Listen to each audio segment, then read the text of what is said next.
Hi there. Elementor just released Elementor One, and everyone is sort of confused in the WordPress community. What is Elementor One? I wanted to address this confusion and discuss what actually is Elementor One.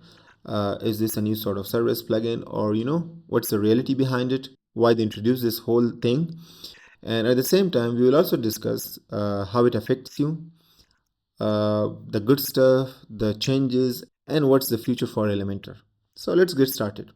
Now, right off the bat, Elementor One is not specifically any sort of plugin or a new service or solution for the web creators.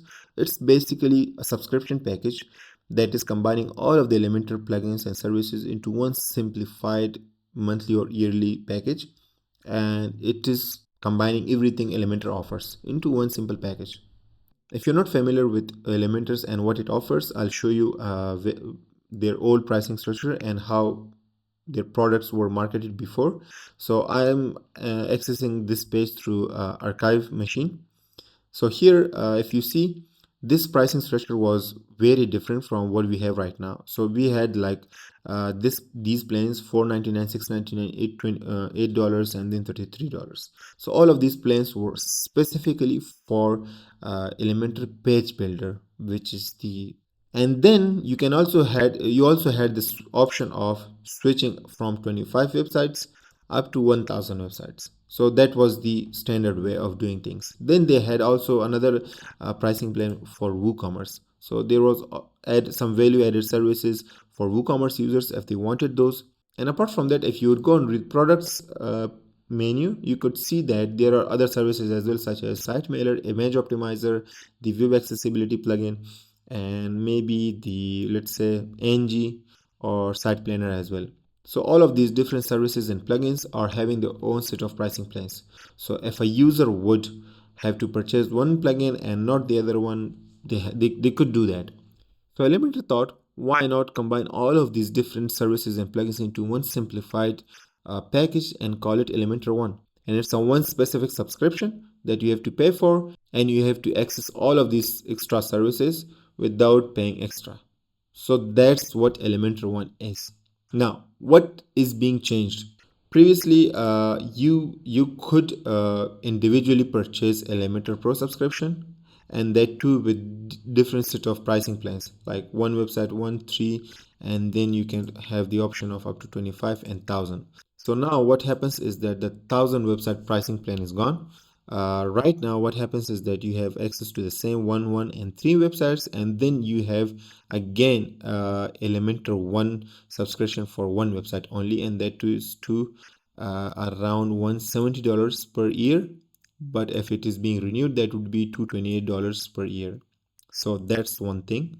But let's say if you are working as an agency or you have clients, then what you can do is you can have the expert plan, which is still for 25 websites. But if you want to go beyond that, then you come back into the one agency plan, and that is basically for $40 as of right now for unlimited websites. So the 1000 websites plan is gone, so now it's unlimited websites, and then it is like $540 when after renewal.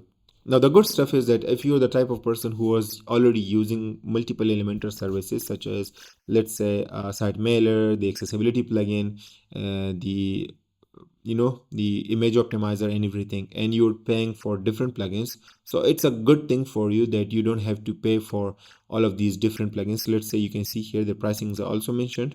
Image optimization is like $60 per year, accessibility to $40, and email deliverability $84. Along with that, you would be paying extra for the pro plugin as well, Elementor Page Builder itself.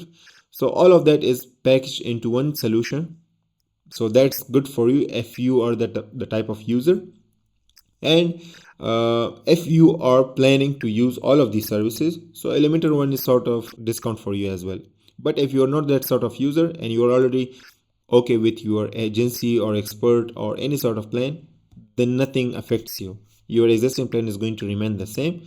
If you want to upgrade, a little bit of the bad stuff is that if you're on the 25 websites plan and you wanted to upgrade, you wanted to upgrade to, let's say, 1,000 websites.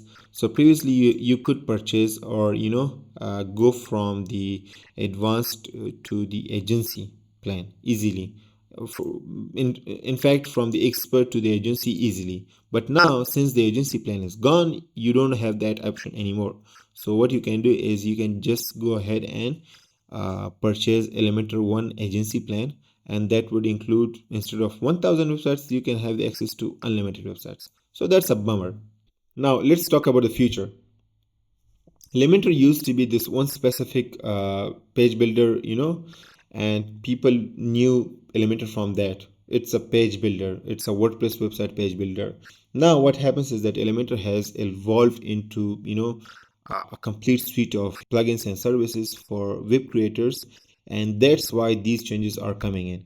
So what happens is that, so as a company, what happens is that you start small and then you grow, and then you grow to a point where you have acquired all of the existing customers. So let's say the WordPress enthusiast, or anyone who had to do something with website creation or something, you have acquired all of those customers.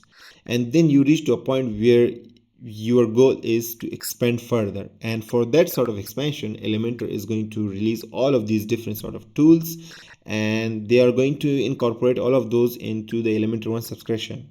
If that's how it's going to happen.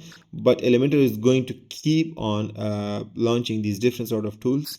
In the previous times, Elementor was only focused on the page builder stuff, but now, so they are going to completely become an umbrella for the web creation, starting from the the domains, to the hosting, to the image optimization, to the web creation, which is the page builder, and the email deliverability, and everything in between. So that's where they are headed right now.